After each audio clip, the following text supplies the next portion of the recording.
I was going to say that I can see that people are still jumping on, so I'll give everybody a few more minutes before we start. But welcome everybody, and thank you for coming. I know this is not the most ideal way to do a reception. We were really hoping that we would be able to invite you all in to Bindley and to the institutes to be able to see the cores and the facilities and talk with each other in person. Unfortunately, COVID has made that not a possibility again this year. So we promise that maybe next year we'll throw the bash that we wanted to throw this year. In the meantime, welcome to the virtual faculty reception for the Purdue Institutes for the Life Sciences. We have a lot of research resources here at Purdue for faculty and for researchers. A lot of times we get kind of lost in the shuffle and the faculty are not necessarily aware of all the resources that are available to you and all the help that we have available to help you with your research. So we're hoping to be able to highlight some of those opportunities here today and let you know what we have for you. So I have a brief slide deck. Many of our directors of the institutes and our core directors are here today. So we will briefly go through some of the centers that will have various opportunities for you, and I'll let people talk about that individually, and then the various core facilities. We're hoping to keep it fairly short so that you guys can ask questions of us, and hopefully we'll be able to answer those for you. And of course, if at any time you do want to come visit in person, any of us are happy to give you a tour or sit down for a one-on-one chat, which we are of course unable to do today. So let me share my screen here and we'll go ahead and get started.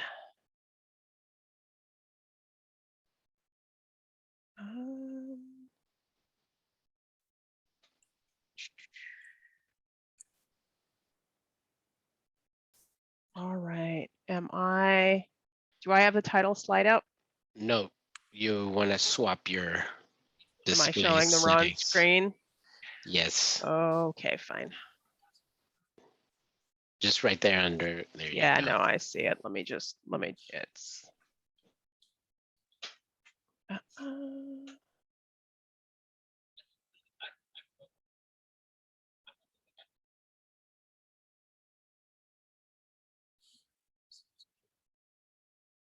All right, we got it now?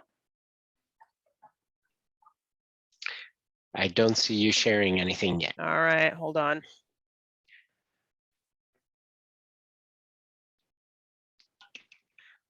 All right, Zoom technical difficulties. Share. There we go. Let me just. All right. No, that's not what I wanted you to do. Yeah. There Okay. We go. Are we good? Okay. Technology. All right, everybody. Welcome to the Life Sciences virtual reception. I will kick us off to tell you a little about the Bindley Bioscience Center. My name is Natasha Nikolaidis. I am the Associate Director of Operations here at Bindley. And it is my job to essentially take care of all of our day-to-day operations and administratively manage our 7 core facilities. The Bindley Bioscience Center is the major life science resource center on Purdue's campus. We're located in Discovery Park, as many of our centers are, off on the edge of campus. We have lab space and shared equipment that can support multidisciplinary research that is both in the core facilities and outside of them. All of our staff are experts in various fields. They can be collaborators on projects, on grant proposals. So if you come to us with an idea, we are very happy to support you in whatever idea you have. We have 7 core facilities in Bindley with the equipment and the staff to manage them and to support you in your research. And each of our core directors will be telling you a little bit about those cores in more detail. We also do a lot of student training in the core facility. So if you have a graduate student that is going to be doing a project that is very heavy in flow cytometry or mass spectrometry, we will happily train that student for you so that they understand the techniques that they are using and what they are doing. We don't like it to be a black box. We also work with pre-company formation. So faculty who have an idea and they're not sure if it's commercializable, we are happy to take that idea and help you and work with you to help you commercialize that if that is something that you are interested in as well. And Mike, who is our director for that accelerator, will be talking a little bit about that. So also to let you know, I will be sending out the slide deck afterwards so that you're not quite drinking from the fire hose and you can peruse later at your leisure and then contact anybody that you need to contact later. So I will turn it over to Tommy. Hi, thank you. My name is Tommy Soers. I am Assistant Director of the Purdue Institute of Inflammation, Immunology, and Infectious Disease.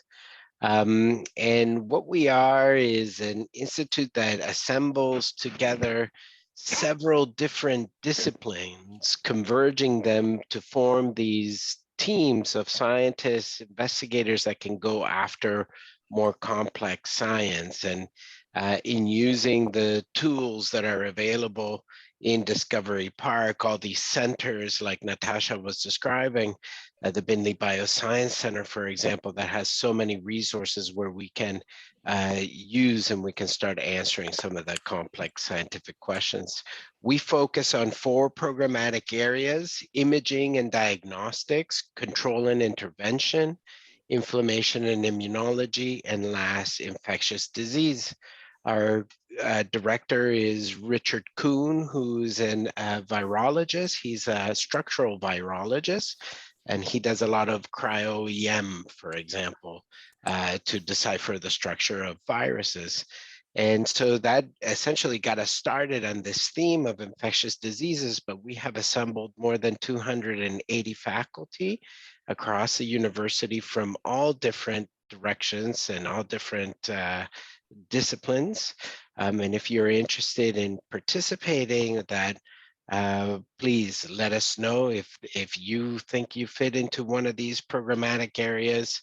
We'd be happy to welcome you as a member of our institute. All right, thanks, Tommy. All right, Carson, the Institute for Drug Discovery. Hello, my name is Carson Putt. I'm the Managing Director of the Institute for Drug Discovery here at Purdue. And our mission is really to try to assist faculty in translating their discoveries from basic research into human clinical trials. And so we have our own building on the south end of campus, sort of in or adjacent to Discovery Park. Like many of the others, we have some of our own core facilities in the building, the biggest of which is the high throughput screening chemical biology facility. And so if anyone's interested in doing that's the place to go to. We also have various shared resources, mainly focused on chemistry, as our building certainly has a chemistry focus in it. So if you're looking for mass specs, NMR, that sort of equipment, those are also available in drug.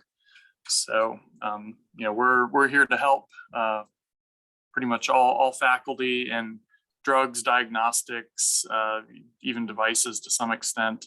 Our definition of drug is very loose. So if anyone is interested in translating their technologies, we're always happy to help. Thanks. There we go. All right, I don't know if Doug or John, which one of you wants to take the Cancer Center here? I'll take it. The Purdue Center for Cancer Research has been at Purdue for over 40 years. We are NCI designated. We're one of 7 basic science centers in the United States.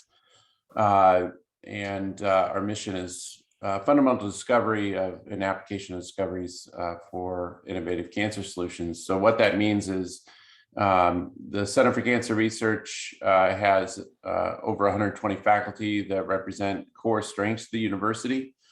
in various disciplines. And we try to channel these foundational disciplines into 3 core programs: our cell identity and signaling program, which is basically cancer biology, drug delivery and molecular sensing, which is more technology, engineering, and delivery of drugs, and then target structure and drugs, which is a core medicinal chemistry structural biology program. And these are also supported by shared resources that the Cancer Center supports. There are several here that are directly supported by the Cancer Center, such as transgenic and genome editing for transgenic mouse and rat services. We have a biological evaluation shared resource that we are primarily managing, which is tox, preclinical orthotopic models for cancer. Also, we have a computational genomics core that primarily does bioinformatics analysis. And then we partner with other cores throughout the university in flow cytometry, mass spec, cryo-EM, NMR, and other key resources that our faculty find value in. And we have 2 levels of membership: associate membership for people who are interested in cancer but may not have a full cancer program, and full membership for people who are actively engaging in cancer research. They come with various benefits. The full member gets some price breaks in these cores, and the associate members don't get price breaks, but they do have access to our pilot grant programs. So the center is a foundation to try to nurture cancer research on campus and provide a collaboratory for people through interdisciplinary interactions as well.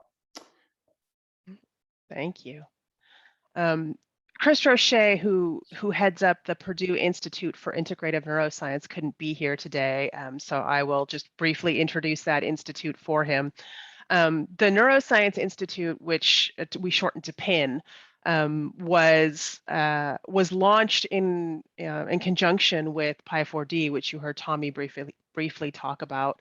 And their focus is a science and engineering focus that covers all aspects of neuroscience, everything from molecular all the way up to human clinical issues.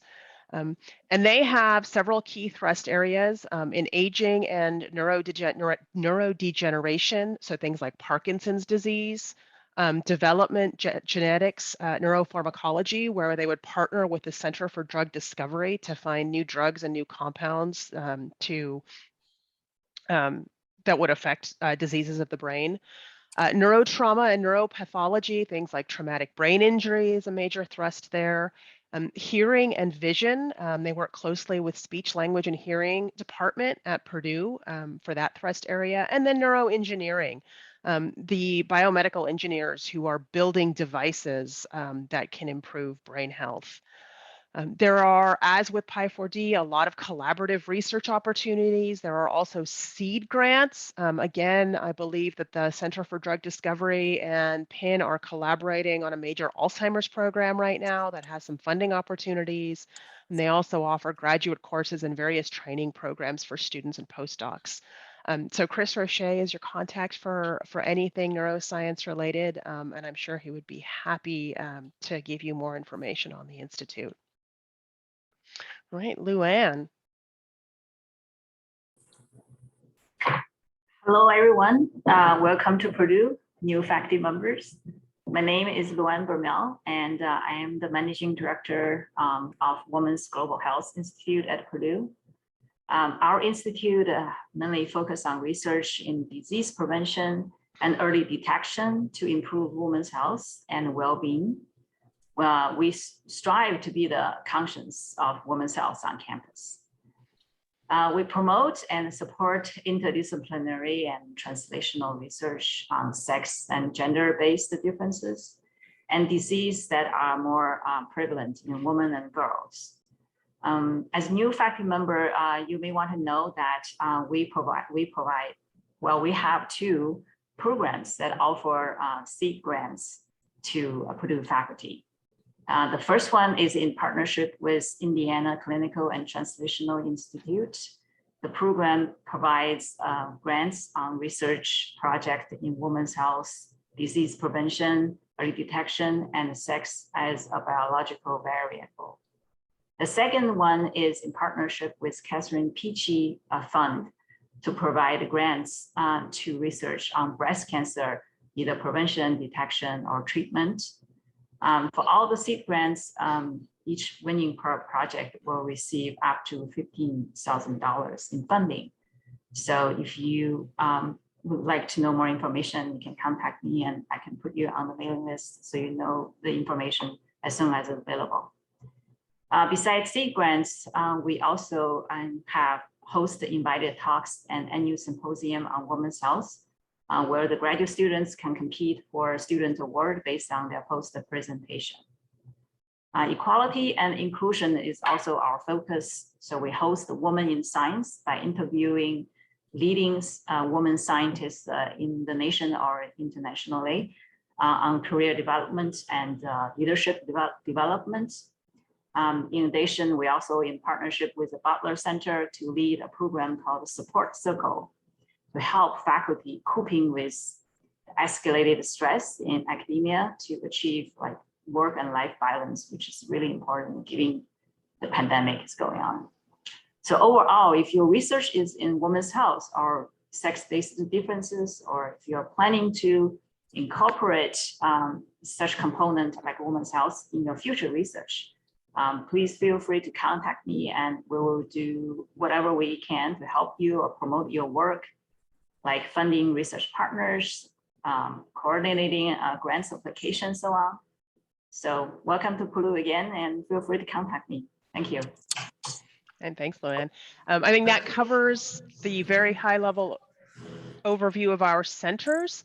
I'd like to let the directors of the individual core facilities tell you a little bit about what their cores have to offer for your research. So I will start us off with Bruce Cooper and the Metabolite Profiling Facility. Okay, I'm Bruce Cooper. I'm the director of the MPF for the Metabolite Profiling Facility. So we're one of the cores that are located in Bindley, and we focus on the analysis of small biological molecules. So small, I mean, like say less than 1,000 molecular weight.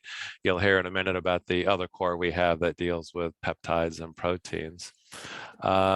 So on the left side of the slide, you can see targeted analysis. That's the majority of the work that we do. People come to us and say, I have a biological sample and I'm interested in these specific molecules. It could be a list of specific vitamins or specific hormones, but we call that targeted analysis.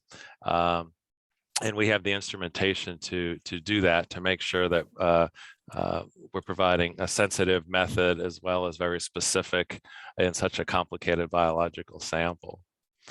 And that's the majority of the work we do. We also do what's stated here on the right side of the slide is non-targeted or global metabolite profiling. So here's where people want to do a comparative analysis. They don't have specific molecules in mind. They just say, I've got different groups. It could be plasma from a healthy individual, and they want to compare it to plasma with somebody with a certain disease state, or a wild type plant versus a transgenic mutant plant. So here we set up the assay, so we're looking at as many compounds as possible, and then we run the samples, and then we have software that can do a comparative analysis, so we can highlight which compounds are changing the most, either upregulated or downregulated in those samples. So really the work we do can be broken down into 3 parts. There's the sample preparation or the sample extraction. There's the instrument analysis itself, and then there's the data analysis. So as Natasha mentioned in the beginning, we very much advocate having your students come to the lab, and then we can train them on how to do all aspects of this. With the instruments, if somebody's trained, they can become an independent user. All our instruments are on a internet-based reservation system, so people can sign up and come and go as they like. But we very much like to train graduate students so they're actually doing the work, so they fully understand the projects themselves. And also, our core can definitely contribute to your grant proposals. So if you want us to write certain sections that have to do with this kind of work, we're more than happy to do that. And then on the bottom of the slide, you have our contact information. All right, thanks, Bruce. So as Bruce said, we have a sister facility in terms of mass spectrometry. So I will let Uma, who's our director of the proteomics core, take it away. Hi, everyone. My name is Uma Ariel, and I'm the director of Purdue Proteomics Facility. So as a facility, we have multiple state-of-the-art instruments. We serve the community at large on campus, and we're serving maybe over the years 100+ lab on campus and beyond. So even if we're the core facility, I think we are the research lab, and we do a lot of work in collaboration with the faculties on campus and other universities. And as you can see on the slide, so broadly, the type of work we do can be broadly divided into 3, but there are subcomponents on each classes there too. We do a lot of this like global and targeted protein identification and quantitation. And we also do a lot of this post-translational modification, like if you are interested looking the dynamic phosphorylation, glycosylation, and other modification. We have the instruments, we have the methods, we can provide those type of analysis as well. And the other part of area we focus is the protein complexes and the protein-protein interaction, or protein-lipid interaction, or protein-small molecule interaction. We have multiple state-of-the-mass spectrometers plus other lab equipments. And just like Bruce mentioned, and we work very closely with the graduate students and postdocs and other researchers and PIs, and we let them come here, and we provide the training, and they can be independent and they can start all the experiments on their own. And one part is the training, the other part is the data, mass spec data collection, and also we provide data analysis. We train, or also if students and you want to come and learn how to process the data on your own, and we provide those type of trainings as well. And also in many cases, just Bruce mentioned, if you want to collaborate and write grants, and there is a proteomics component that helps, that you are interested, and we also collaborate with the proposal writing. We also constantly write the grants for the instrumentation. There are multiple, this S10 type of grant, NIH core facility instrument grants. We apply to those grants as well. On the research side, I mean, we do more like there is the chemical biology, more like a hypothesis testing, more like the biological research as well as the translational research. We are part of the Cancer Center, and we're also the member of the Indian Clinical and Translational Science Institute. So, and you can apply. There are some funding opportunities there. The CTSI provides the funding, $10,000 to utilize the core facility. If you are interested and applying for those grants, and let us know, and we can work together and develop a program on that. And that helps you to generate some preliminary data before you go and apply to more like a R21 or R1 type of extramural grants there. And we have a lab manager, Dr. Jacqueline Franco. She's a lab manager. She's in the audience here. So if you need any more information, you can either contact me, Uma Ariel, or the Jacqueline Franco, and we'll be happy to provide more information and work closely with you. Thank you. All right, thank you, Uma. The flow cytometry facility, Jill couldn't be here today. She's actually in the middle of running a sort for somebody. So she asked me to just highlight some of what that core does. Like Uma mentioned, his core and also Bruce's core, along with the flow core, are designated Cancer Center core facilities. So these would be some of the cores that Cancer Center members would get price breaks on. The flow core offers both cell sorting capability as well as cell analysis capability. So they do things like look at cell cycles, apoptosis. They do a lot of work with the Cancer Center. They can do bacterial cell sorting if that is something of interest to you, as well as they recently acquired a new instrument for nanoparticle cell sorting. Jill will help you design an experiment. So if you need to sit down and walk through an experimental design, that's something the core can help you with, as well as assistance with performing the experiment, and then analyzing the data afterwards. And like all of our core facilities, she will be happy to write letters of support, collaborate in grant proposals, and help out with publications, especially things like methodologies and data analysis for flow data, if that is not an area of your expertise. And her contact information is also below. She collaborates quite closely with our genomics core. So I will let Dr. San Miguel here take it away for genomics. Hello, I'm Phillip San Miguel. I direct the genomics core facility. And I wanted to give you a list of some of the services that we offer. The first one I will highlight is kind of an unusual one. I don't know of other facilities offering this. It's called WideSeq. The idea is we do DNA sequencing, but in contrast to your typical Sanger sequencing, where you might get like just a read or two off of a plasmid, we actually create quick libraries out of your sample and run them on a MiSeq and generate through de novo assembly or a number of other different methods what will hopefully be the sequence of your entire plasmid, or it can be other sources of double-stranded DNA are used as well. Currently, we have sample deadlines every other Tuesday, and I think this is a good substitution for Sanger sequencing in many cases. And I think the advantage is that it's giving you like a full sequence. So in that sense, it's more flexible. Sanger sequencing is going to beat us in speed, but other than that, I think the advantage goes to this service, WideSeq.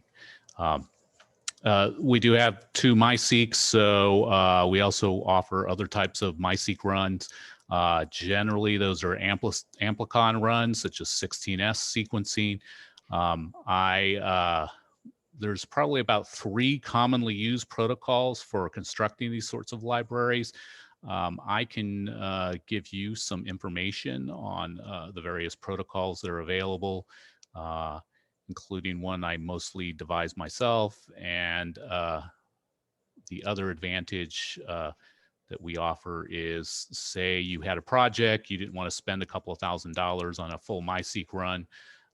You just wanted to quickly look at some results and decide whether you wanted to continue with the project or abandon it. We can do fractional runs, so a portion of a run, say 10% of a run, and we do that fairly frequently. We can also use this as a tool to titrate libraries that you're going to use on other sorts of machines, such as a NovaSeq. We actually have a NovaSeq. We don't use it because it's still more cost effective to send samples out to our partners down at IU Bloomington, IUPUI in Indianapolis. But we do have a service where we'll do genomic library construction. This is just using a single method. It used to be called Nextera Flex, but basically it's a genomic library construction. And we do it for just $21 a sample. And then we can also do pooling of you can actually construct libraries yourselves or have us construct this type of library, the genomic library construction. We can do pooling and then ship those down to Indianapolis. And then we have normal QC sorts of instruments that you would expect in a genomics lab. We have an Agilent bioanalyzer, run RNA or DNA chips, and fluorimeter.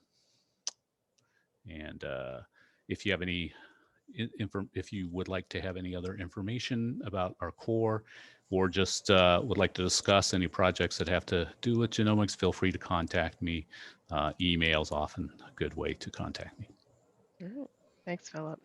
You're welcome. All right, Wen. Yes, my name is Wen Hong. I'm in charge of genetic editing core established in 2018.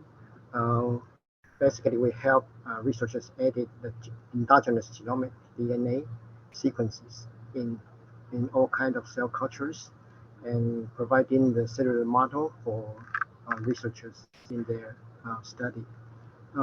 We also closely working together with genomic core facility to validate our editing result. We are using CRISPR-Cas9 technology to build the knock-in and knockout models for researchers.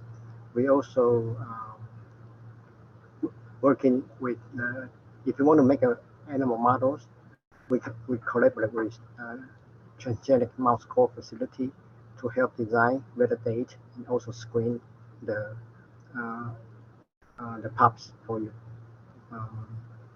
Besides, if you need help in vector construction or any of qPCR, something molecular biology related, we can provide our help as well. Thank you. All right, thank you, Wen. All righty, Robin. My turn. So I'm Robin Mccain. I run the Translational Pharmacology Core for Bentley.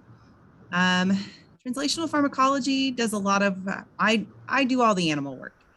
So if you are looking for a model for a pharmacokinetic small molecule type of study, we do anything from mice to swine. We do a lot of nutritional biomarkers, behavior. Specifically, the behavior is done more in the swine model because we can collect samples stress-free. So you can collect some of those behavioral biomarkers like cortisol or norepinephrine or oxytocin without any human interaction. We also deal with some surgical models in collaboration with the College of Veterinary Medicine. I am not located in Discovery Park area. I am actually located at the College of Veterinary Medicine. So we do a lot of different surgical models here. We do some physiological data with ECG and blood pressure and temperatures. We can do some imaging in conjunction with the vet school or the imaging core facility, which you'll hear from Andy later. Again, we do rodents or swine, doing more and more toxicology, toxicokinetic studies. I work closely in collaboration with several other core facilities. Most of the small molecule samples or the larger samples can be sent back to Bruce at MPF or to UMA in PPF. And then for some of the tox studies we're doing, we hit the histology core here on campus. So all of your stuff would go to the pathologists. Or if you move from a smaller model into a larger model where you're looking at disease state with your molecule, you would work with the preclinical lab at the vet school, which I also manage, but that's another story. But anything that you have drug-wise or any type of animal study that you have and you're looking for a way to take that from a concept into a reality, I'm probably one of the people that you can contact on campus to help you find a way to make that work, whether it be, again, a pharmacokinetic study, a toxicology study, or something larger than that. So I would be who you need to talk to. Thanks, Robin. Well, since you mentioned Andy, I guess I'll give him a chance to talk about what he does. Thank you, Natasha. You're welcome. Welcome everyone to Purdue. And I just want to take a minute to introduce to you the Purdue Imaging Facility. You can see in the picture, there's a mug shot of myself and my very capable teaching assistant, Maria. We really specialize in more of the high-end microscopy, as well as some of the other imaging modalities. And I mentioned preclinical, where we have bioluminescence, fluorescence instrument, micro CT for both animals as well as material science, and we also have a nuclear imaging. But most of our imaging is microscopy, and that microscopy is confocal, multiphoton, super resolution, and turf microscopy. We have 2 facilities that we have the instrument. One is located in the Cancer Center in the Hansen building in the basement, and the other one is located in the basement of Binley Bioscience. The way this kind of works is either you, your students, postdocs would contact me. We would discuss the particular project. We don't go into too much detail unless you want to. We recommend the right instrument. We then train that person for a couple hours on whatever instrument that's required. After that, we then support that person for the life of the project. I really take it serious that our students, our people, after they use the instrument, need to leave knowing how to use any kind of confocal microscope. And I really hope to impart that some of my experience with them, that they need to take out of that their projects this experience of using a microscope. Because as most people know, a microscope is probably one of the highest used instruments to be able to do biological research. So I take that pretty passionately. We certainly will help troubleshoot sample preps. We will work on the analysis portion with the person. We also participate in grant preparation with letters of support, any kind of reviewing of grants when it comes to the imaging portion, as well as manuscript preparation.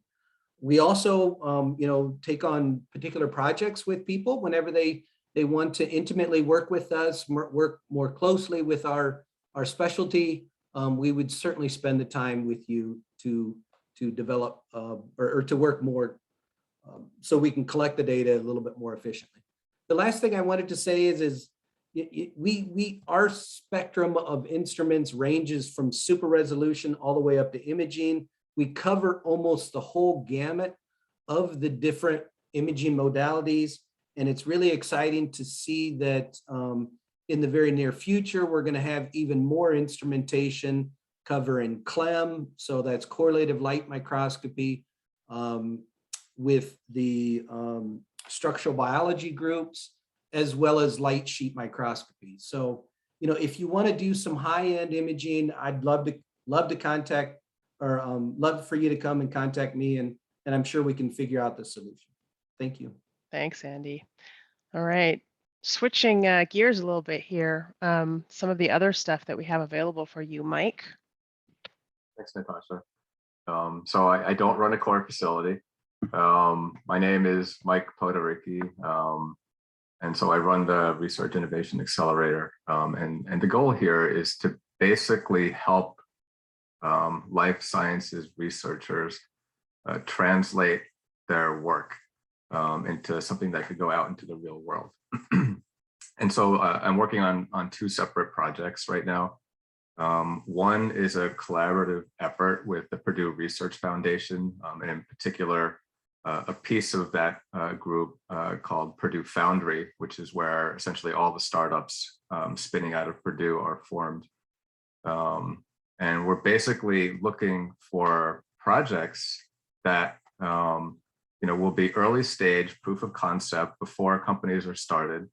So if you guys are working on things that you think have commercial applications, but you haven't, explored that so much, come talk to me. We're always looking for good ideas.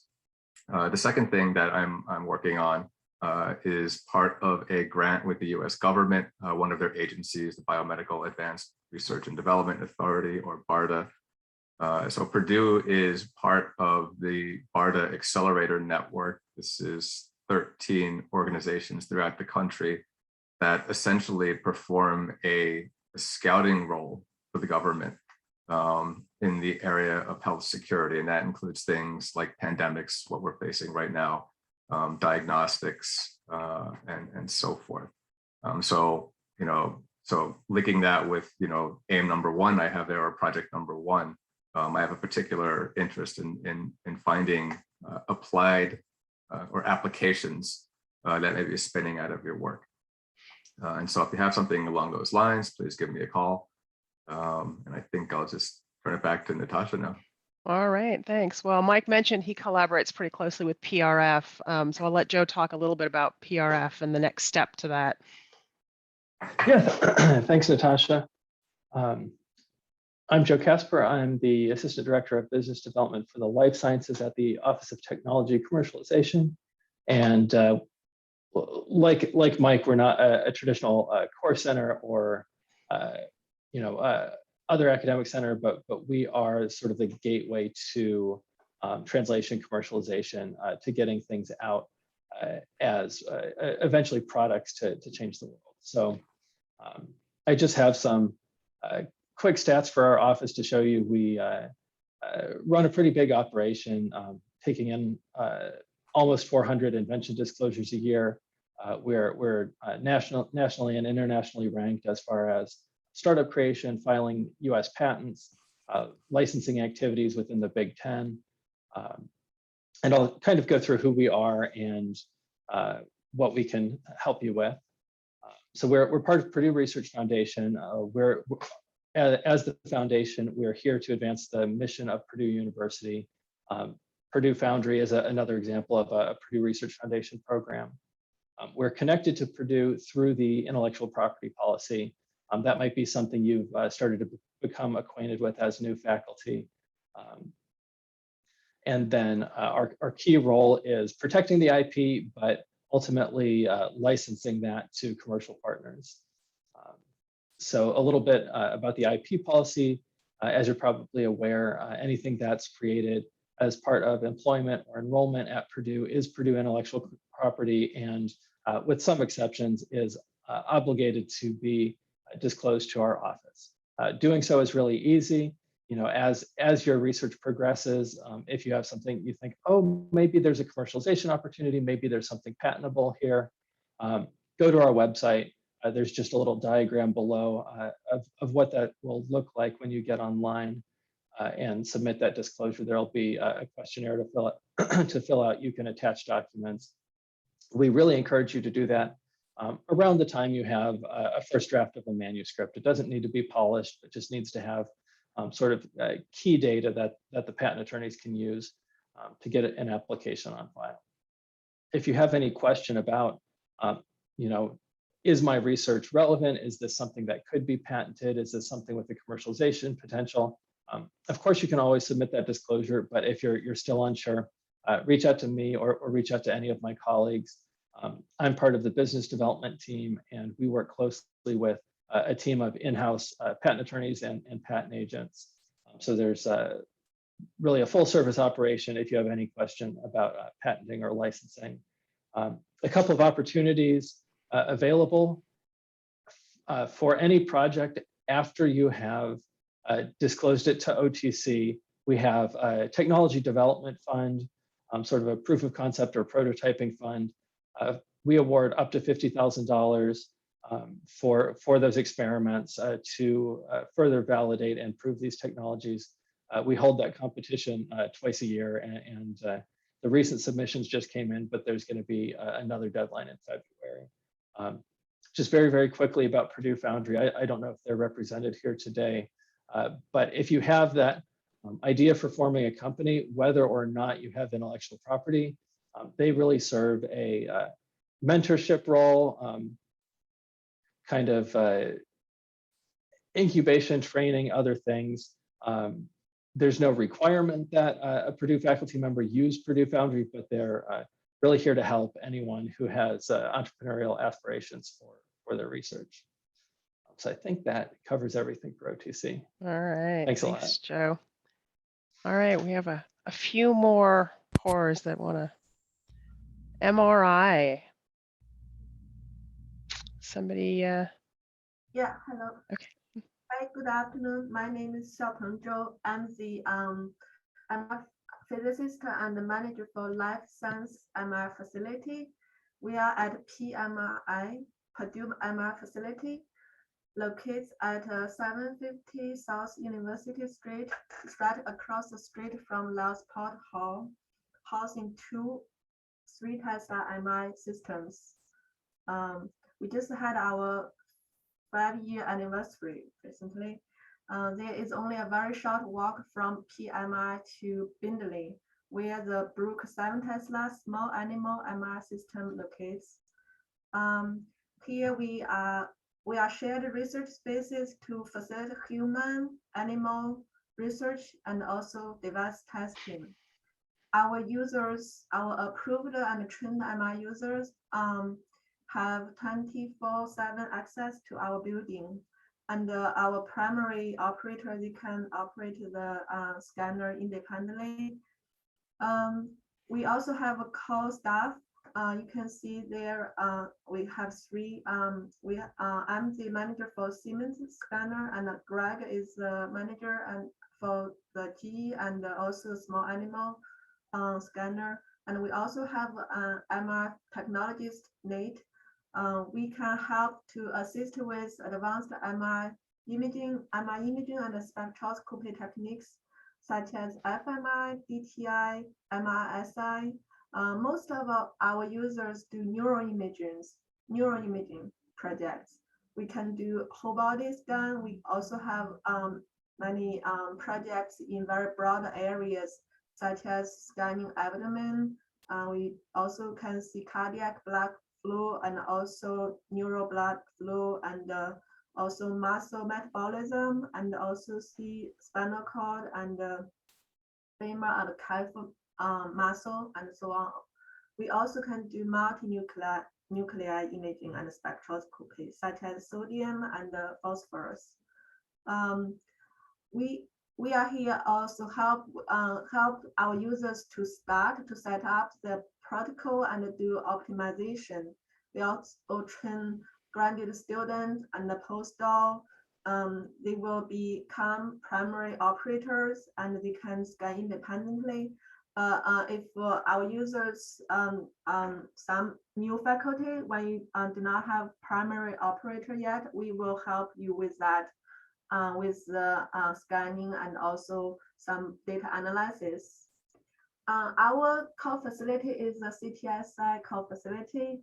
Our users get fund opportunities by CTSI, also HHS pilot grant, also through NIH. We also host several hands-on MR courses, several different from different departments. The student has a lot of opportunity to get experience through the classes also. If you have any questions, please feel free to email me or Greg or Nate. Thank you. All right, thank you. Lon, you're muted. You're muted.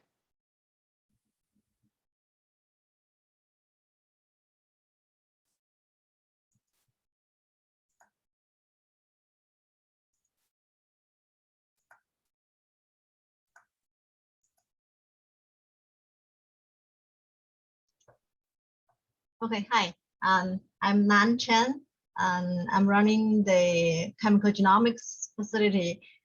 We are a resource on campus to help people carry out high throughput screening or high content screening. When you have a drug target, you're welcome to contact me.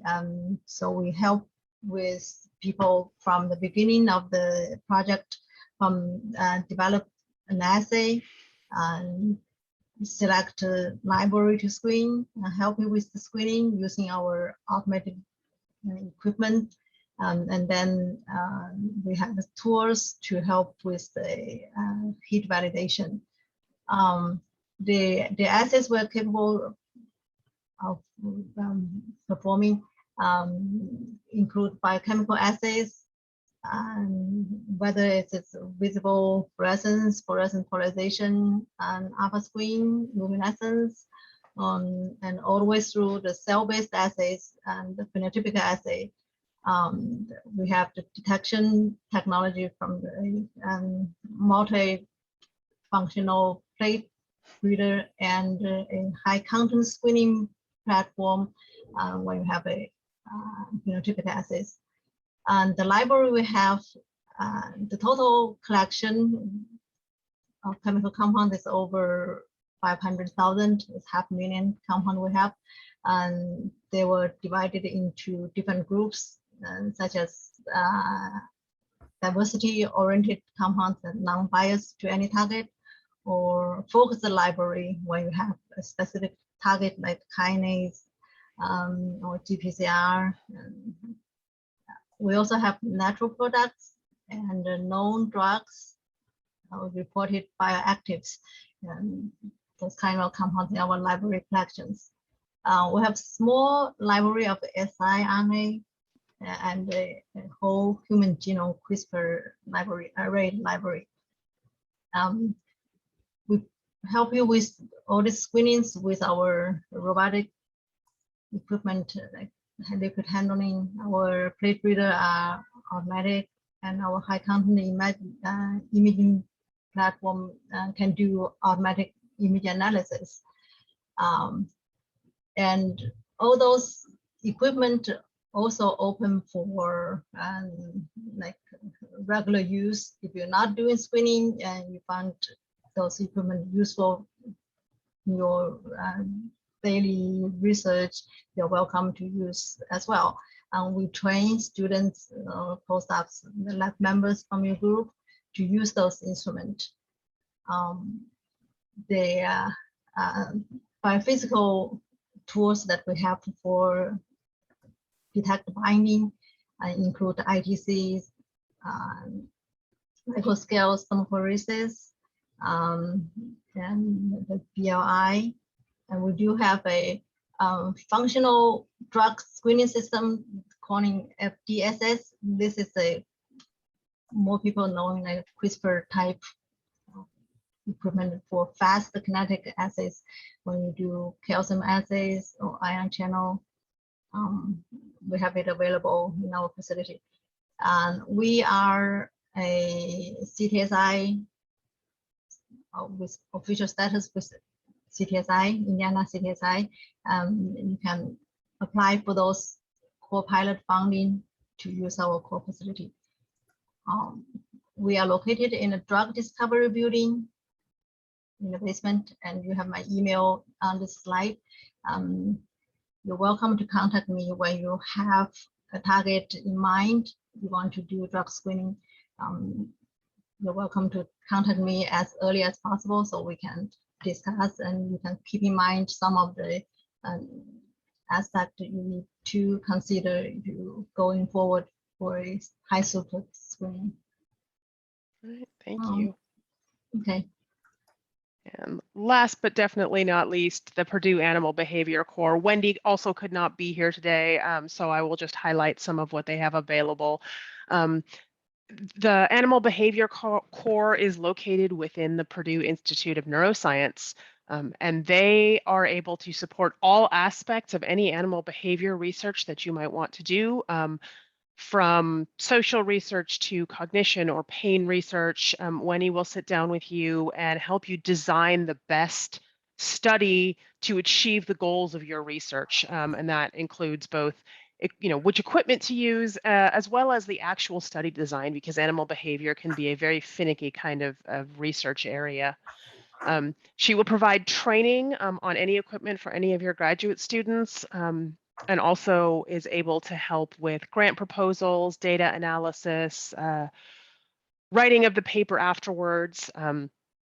If this is not a field that you are deep into, but you need to do an animal behavior study, Wendy and her team will also be happy to perform the entire experiment for you if that is something that you would prefer to do. Her contact information is also below, and you can contact her if you have any animal behavior studies that you are interested in doing. She also works closely with Robin and can work with Andy if you want to do, behavior and imaging or behavior and drug discovery or anything like that. So with that, we will close it out. That ended up being a little longer than I had hoped, but thank you for being patient with us. I know this is kind of the overwhelming amount of information, but do any of you have any questions for us that you would like to ask us or would like more information on? And Natasha, I'll do a plug here for what everybody was kind of describing, and just to set the record straight, we manage a Purdue component of the Indiana Clinical and Translational Sciences Institute. This is a partnership between Indiana University, Purdue University, the University of Notre Dame, where we can exchange and interutilize resources, find collaborators, find other opportunities that you may not find here at Purdue. And as such, there are also investigators from those other universities that are constantly looking for collaborators here at Purdue, or that are looking for the resources that we do well here, such as these core facilities that you have heard about. So this Indiana Clinical and Translational Sciences Institute, Indiana CTSI, is an NIH-funded institute infrastructure grant that will help investigators here at Purdue connect through with those resources. They are funding opportunities, they are opportunities to connect with collaborators, there are opportunities to access samples from a biobank, access patients. There's a lot in that particular infrastructure. And if you need a little bit more information about that, come see us, Natasha or myself. We can help you with navigating some of that information. So yeah. All right. Is there any, or does anybody have any questions? I had two actually very general questions, if you don't mind. By all means. Thank you for all the information. And one is, if there are students or postdocs who actually are interested in careers or jobs, like working in these facilities, or say, just for example, like the genomics core, are there separate kind of opportunities that exist, or do we just keep refreshing the Purdue job website, or is there someone to contact about these things? And just the second question is whether the facilities can be integrated with classes, like if a class is doing some biochemical assay or some sequencing or something, and if there's how the costs are arranged, if there's discounts or everything. Yeah. And the answer to your second question I will take, and the answer is absolutely yes. Andy, you want to take that? Because I know that you actually have integrated a class into your core facility. I did, yes. Thank you, Natasha. So me and Daniel Suter, who's a professor in the biological sciences, we co-teach a course called Microscopy for Life Sciences. It's a graduate level course. It's a two-credit course. I'm not sure how much of the integration is involved, but I certainly offer to the students at that time. We have hands-on training. With COVID, it's a little bit weird, but I make it very clear that all of the students that are in that class are welcome to approach me and sit down on the systems and get very, very, very comfortable with that. And I also know that's one particular section of how we interact on the academic side. I know several of us in the core facilities have been invited as guest lecturers. I've been invited to a couple of biomedical engineering graduate courses to give a lecture on PET imaging or micro CT imaging. And I'm pretty sure Bruce and Uma have as well. So it's just a matter of, I think, contacting us, letting us know that you have an interest, and I'm sure we'd love to help you. Yeah, I would say this. I know UMA has done workshops in the core facility. I mean, we would love to integrate as a lab section of a hands-on class. And then in terms of students, I know that Pi4D actually just recently started a jobs board. So for people looking, and Tommy, I'm not sure if it's people looking for open positions. Is that what you have started? Exactly. So if you are looking for postdocs or students or whatever, we've really kept it at the postdoc level. We're doing this for Pi4D members, that if they are looking, we help them by posting this on the website where anybody can come and access. But, you know, because we're so broad in Pi4D, and we call Purdue Institute of Inflammation, Immunology, Infectious Disease, short Pi4D. So you're hearing us talk about this Pi4D. I hope you've caught on by now, but if not, this is what we're talking about. And because we're such a broad institute, there's a lot of life sciences in there and a lot of capture all. So have a look in that website, and you'll see a whole bunch of different opportunities there. And let us know if that's something that you would like to do. What we do is that we just update it, and we update it on a monthly basis, but we take it down. We don't, unless you let us know, keep it up. We're just going to keep it up for a month and then take it down. It's just the easiest, so that we don't have to keep dynamically checking with everybody back and forth. If you let us know, then we'll put it up. If not, we'll just put it down after a month. Okay, I guess I'm not quite sure what you mean. I was just asking if there are like job opportunities for students or postdocs to go on and work at one of the core facilities as there are that too. I'm going to take that. I'm going to take that question. The two things that you asked, and I'm going to, you can get direct answers. I'm going to give you direct answers. Yes.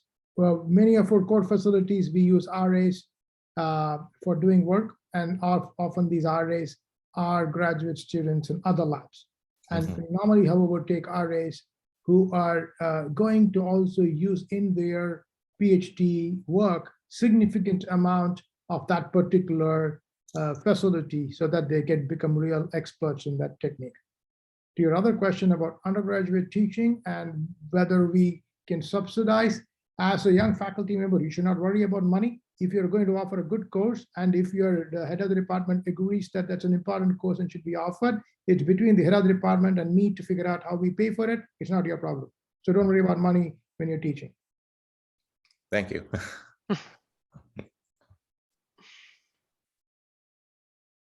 All right, anybody else? Any other questions? All right, we went a little bit over time, so thank you everybody for coming, and you know how to reach us if you need us. Take care and welcome to right. Purdue. Thanks.